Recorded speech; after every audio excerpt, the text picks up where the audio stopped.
બરાબર.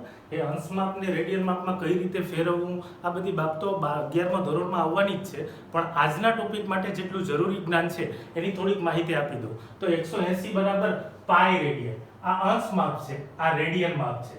તો આને 2 વડે ભાગો એટલે π/2 બરાબર થશે 180/2 એટલે 90. આને π/2 ને 3 વડે ગુણો એટલે 3π/2. 90 ને 3 વડે ગુણો એટલે 270 અંશ. પાઈ ને 2 વડે ગુણો એટલે 2π ઇઝ ઇક્વલ ટુ 180 * 2 એટલે 360. તો આ બધા માપ છે એ અંશ માપ છે અને આ બધા છે એના રેડિયન માપ છે. બસ એટલું જ હાલ પૂરતી જરૂરી છે. તો 180 અંશ બરાબર પાઈ રેડિયન, 90 અંશ બરાબર π/2 રેડિયન, 270 અંશ બરાબર 3π/2, 360 બરાબર 2π. હવે આગળ ગયા લેક્ચરમાં આપણે યામ ભૂમિતિ વિશે ખાસી એવી માહિતી મેળવી. તો અહીંયા જરાક એનું પુનરાવર્તન કરાવી દો. તો x અક્ષ અને y અક્ષ આ સંખ્યા રેખાઓ એકબીજાને ચોક્કસ પ્રકારે ગોઠવવામાં આવે તો આવું કંઈક નિર્માણ થાય. એટલે રેને દ કાર્તેજ નામના ગણિત શાસ્ત્રીએ એની શોધ કરેલી છે એટલે એનું નામ કાર્તેજીય યામ પદ્ધતિ પણ આપણે કહીએ છીએ. તો આ x અક્ષ અને y અક્ષની આ પ્રકારની ગોઠવણીને આપણે યામ ભૂમિતિ પણ કહી શકાય. તો આ અવકાશના 4 ભાગમાં વિભાજન કરે. પહેલો છે પ્રથમ ચરણ, દ્વિતીય ચરણ, તૃતીય ચરણ અને ચતુર્થ ચરણ. આ તમને ખબર છે. તો આ પ્રથમ ચરણ, દ્વિતીય ચરણ, તૃતીય ચરણ અને ચતુર્થ ચરણ. હવે x અક્ષ અને y અક્ષ છે ને એ એકબીજાને અહીંયા કાટખૂણે છેદે છે. એકબીજાને કાટખૂણે છેદે છે અને કયા બિંદુ આગળ છેદે? 0 0 આગળ. એટલે કે ઉદ્ગમ બિંદુ આગળ આ x અક્ષ અને y અક્ષ એકબીજાને છેદે છે અને ત્યાં કાટખૂણો બને છે. એટલે હું એમ કહી શકું કે અહીંયા જે ખૂણો છે ને 90 અંશનો છે. તો આ ખૂણો 90 અંશનો હોય તો આ ખૂણો પણ કેટલાનો થાય? 90 અંશનો. આ ખૂણો જે છે એ પણ 90 અંશનો અને આ ખૂણો પણ કેટલાનો થાય? 90 અંશનો. ચલો હવે અહીંયા બીજી વાત આપણે અંતરની વાત પણ કરી હતી. તો અહીંયા આ 0 છે, અહીંયા 1 છે, અહીંયા 2 છે, અહીંયા 3 છે. તો કોઈ એમ કે 0 થી 1 સુધીનો આ અંતર કેટલું છે? તો કે 1 એકમ. 1 થી 2 સુધીનો અંતર કેટલું છે? 1 એકમ. પણ 0 થી 2 સુધીનો અંતર કેટલું છે? 2 એકમ. એટલે મારો કહેવાનો મતલબ એમ છે ઉદ્ગમ બિંદુથી અહીંયા જે કોઈ પણ બિંદુ હોય એ સુધીનો અંતર એટલે અહીંયા જે સંખ્યા આપેલી હોય એટલું થાય. દાખલા તરીકે અહીંયા 1 છે તો 0 થી 1 વચ્ચેનો અંતર થશે 1 એકમ. અહીંયા 0 થી 1 છે તો અહીંયા આ અંતર થશે 1 એકમ. અહીંયા છે 0 થી -1. હવે આ -1 છે તો અંતર ક્યારે ઋણ ન હોય તો આ અંતર કેટલું છે? 1 એકમ. હવે આ અંતર પણ અહીંયા 0 થી -1. હવે -1 એટલા માટે કે y અક્ષની ઋણ દિશા છે, આ x અક્ષની ઋણ દિશા છે, એટલા માટે અહીંયા સંખ્યા -1 આવે પણ અંતર કેટલું છે? 1 એકમ. અહીંયા પણ કેટલું છે? 1 એકમ. તો તમને મેં એટલી વાત કરી. 4 ચરણમાં વિભાજિત કરે x અક્ષ અને y અક્ષ. બીજું x અક્ષ અને y અક્ષ એકબીજાને ઉદ્ગમ બિંદુઓ અને કાટખૂણે સ્પર્શે છે અને આ અંતર છે 0 થી 1 એ આ 1 એકમ છે. 0 થી 2 2 એકમ. 1 અને 2 વચ્ચેનું અંતર છે 1 એકમ. તો આ તમને ખબર છે. હવે આગળ એકમ વર્તુળ એટલે શું? તો વર્તુળની ખાલી 9મા ધોરણમાં વ્યાખ્યા આવે કે કોઈ ચોક્કસ બિંદુથી અવકાશના કોઈ ચોક્કસ બિંદુથી સમાન અંતરે આવેલા તમામ બિંદુઓના ગણને વર્તુળ કહેવાય. તો આ તમને ખબર છે એવું ધારીને આગળ વધીએ. તો અહીંયા વર્તુળ છે. હવે વર્તુળનું કેન્દ્ર હું લઈ લઉં ઉદ્ગમ બિંદુ એટલે કે 0 0 અને ત્રિજ્યા લઈ લો 1 એકમ. તો જે વર્તુળનું કેન્દ્ર 0 0 અને કે ત્રિજ્યા 1 એકમ હોય તો તેવા વર્તુળને શું કહેવાય? એકમ વર્તુળ. બધા વર્તુળને નહીં, એકમ વર્તુળની 2 વિશિષ્ટતા છે. એની ત્રિજ્યા 1 એકમ હોવી જોઈએ અને કેન્દ્ર ફરજિયાત 0 0 હોવું જોઈએ. તો જ એવા વર્તુળને શું કહેવાય? એકમ વર્તુળ. તો એને ટૂંકમાં લખી નાખું. કેન્દ્ર 0 0 અને ત્રિજ્યા 1 એકમ. તો આવા બધા જ વર્તુળને શું કહેવાય? એકમ વર્તુળ. હવે અહીંયા 1 એકમ એટલે કદાચ બધાને કન્ફ્યુઝ થતું હોય તો 1 એકમ તરીકે તમે 1 સેમી પણ લઈ શકો, 1 કિલોમીટર પણ લઈ શકો, 1 મીટર પણ લઈ શકો અને 1 પ્રકાશ વર્ષ પણ લઈ શકો. પણ શરત છે એટલી છે કે કોઈ પણ એકમ લો એ 1 એકમ લેવાનો છે. તો એવા વર્તુળને શું કહેવાય? એકમ વર્તુળ. હવે અહીંયા તમને ખબર છે આ ખૂણો કાટખૂણો છે, તો આ ખૂણો પણ કાટખૂણો થશે, આ ખૂણો પણ કાટખૂણો થશે, આ ખૂણો પણ કાટખૂણો થશે. બીજી વાત, આ પ્રથમ ચરણ છે, આ દ્વિતીય ચરણ છે, આ તૃતીય ચરણ છે અને આ ચતુર્થ ચરણ. આ જેની વર્તુળની ત્રિજ્યા છે, વર્તુળના કેન્દ્ર અને વર્તુળ પરના બિંદુને જોડતા રેખાખંડને આપેલા વર્તુળની ત્રિજ્યા કહે છે. આ નિશ્ચિત બિંદુ છે અને વર્તુળનું કેન્દ્ર કહેવાય. આ એ છે ને વર્તુળ ઉપર આવેલું છે, આ સી છે એ પણ વર્તુળ ઉપર આવેલું છે, આ બી છે એ પણ વર્તુળ ઉપર આવેલું છે, આ એ ડેશ પણ વર્તુળ ઉપર, બી ડેશ પણ વર્તુળ ઉપર. તો વર્તુળના કેન્દ્ર અને વર્તુળ પરના બિંદુને જોડતો આ રેખાખંડ છે ને એને વર્તુળની ત્રિજ્યા કહેવાય. અહીંયા એકમ વર્તુળ લીધેલું છે એટલે ત્રિજ્યા કેટલી લીધેલી છે? 1 એકમ. તો અહીંયા જો દાખલા તરીકે વર્તુળનું કેન્દ્ર O હોય તો રેખાખંડ OA, રેખાખંડ OB, રેખાખંડ OA ડેશ, રેખાખંડ OB ડેશ, આ બધી છે વર્તુળની ત્રિજ્યાઓ છે.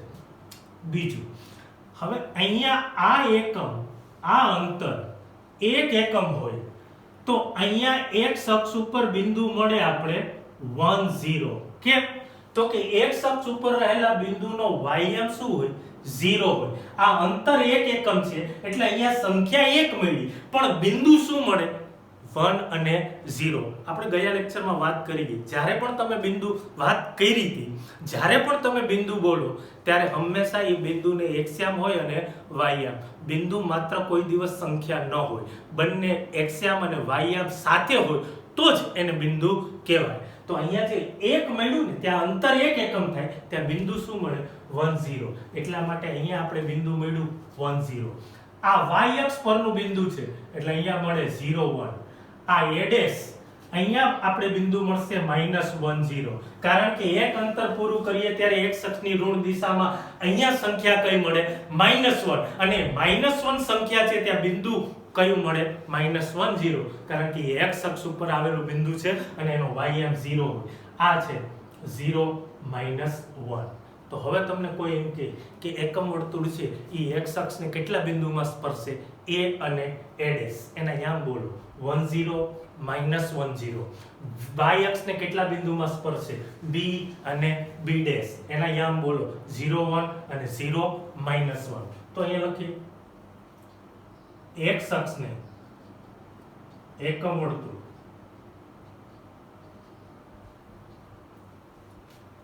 a 1 0 અને a ડેશ -1 0 માં છેદે છે અથવા તો સ્પર્શે છે. તેવી જ રીતે y અક્ષને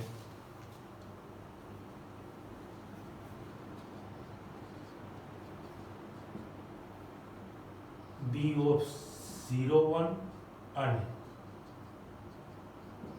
b dash of 0 -1 માં સ્પર્શે છે.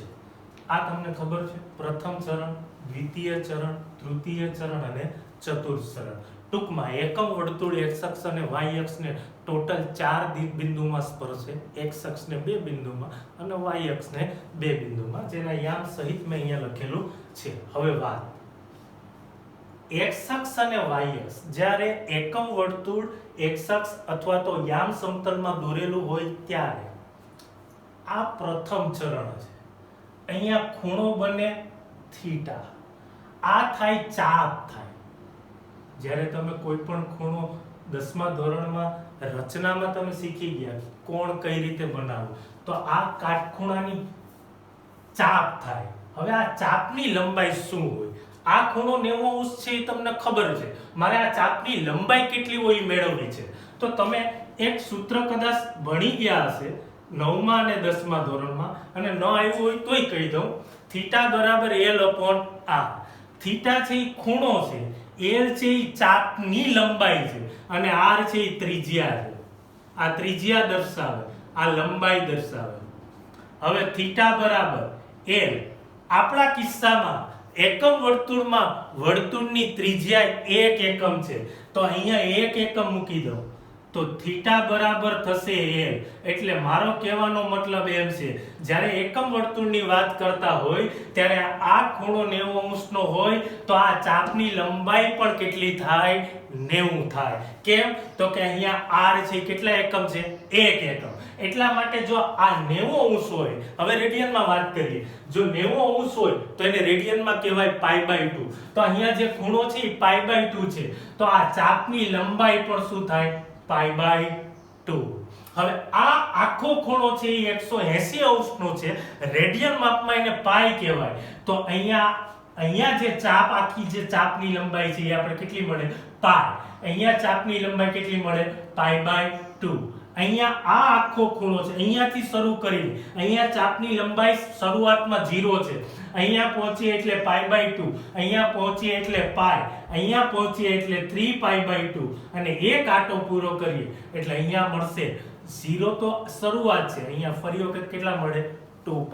ફરી વખત કહો, આ ખૂણાનું માપ આપણે ખબર હતી π/2, એટલા માટે આ ચાપની લંબાઈ પણ π/2 થાય. એનું કારણ અહીંયા છે થીટા બરાબર l/r. હવે r ની જગ્યાએ એકમ વર્તુળના કિસ્સામાં 1 મૂકા એટલે થીટા બરાબર l. એટલા માટે આ π/2 હોય તો આ શું થાય? π/2. આ આખો ખૂણો એટલે કે આ ચાપની લંબાઈ કેટલી થાય? π/π. કેમ? તો કે આ ખૂણો કેટલાનો થાય? 180 નો. આ ખૂણો કેટલાનો થાય? 270 નો. એટલા માટે ચાપની લંબાઈ થાય 3π/2. આ આખો ખૂણો કેટલાનો થાય? 360 નો. એને રેડિયન માપમાં કહેવાય 2π. એટલા માટે આ ચાપની લંબાઈ થાય 2π. તો આ છે એકમ વર્તુળ. હવે જરા ચરણની વાત કરીએ. આ પ્રથમ ચરણ છે, આ દ્વિતીય ચરણ છે, આ તૃતીય ચરણ છે, આ ચતુર્થ ચરણ. હવે પ્રથમ ચરણ ને જરાક રેડિયન માપમાં કંડારવાની કોશિશ કરીએ તો આ પ્રથમ ચરણ છે ને, આ ચાપની લંબાઈ જો કોની વચ્ચે છે? 0 અને π/2 ની વચ્ચે. આ 0 છે એ x અક્ષ ઉપર છે, એ ચરણમાં નથી. π/2 છે એ y અક્ષ ઉપર છે, ચરણમાં નથી. તો પ્રથમ ચરણને આપણે લખવું હોય તો પ્રથમ ચરણ એટલે ખરેખર 0 થી π/2. એવી જ રીતના દ્વિતીય ચરણની વાત કરીએ તો દ્વિતીય ચરણ છે π/2 થી π. તો લખાય અહીંયા π/2 થી π. તૃતીય ચરણની વાત કરીએ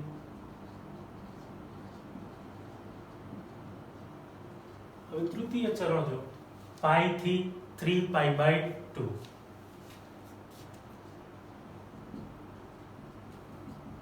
ચતુર્થ ચરણ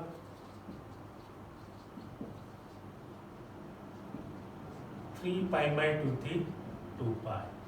તો આ થઈ ગયું પ્રથમ ચરણ, દ્વિતીય ચરણ, તૃતીય ચરણ અને ચતુર્થ ચરણ. ફરી વખત કહું, 0 થી x અક્ષ ઉપર છે. અહીંયા પ્રથમ ચરણમાં 0 નો સમાવેશ થતો નથી કારણ કે x અક્ષ ઉપર છે. π/2 નો સમાવેશ પ્રથમ ચરણમાં થતો નથી કારણ કે y અક્ષ ઉપર છે. દ્વિતીય ચરણમાં π/2 નો સમાવેશ π/2 છે એ y અક્ષ ઉપર આવેલું છે, પાઈ છે એ x અક્ષ ઉપર આવેલું છે, તો અક્ષ છે એ ચરણમાં આવે નહીં. એટલા માટે દ્વિતીય ચરણમાં આ બે સંખ્યાનો સમાવેશ થતો નહીં. એવી જ રીતના પાઈ અને 3π/2 નો પણ સમાવેશ તૃતીય ચરણમાં થતો નથી.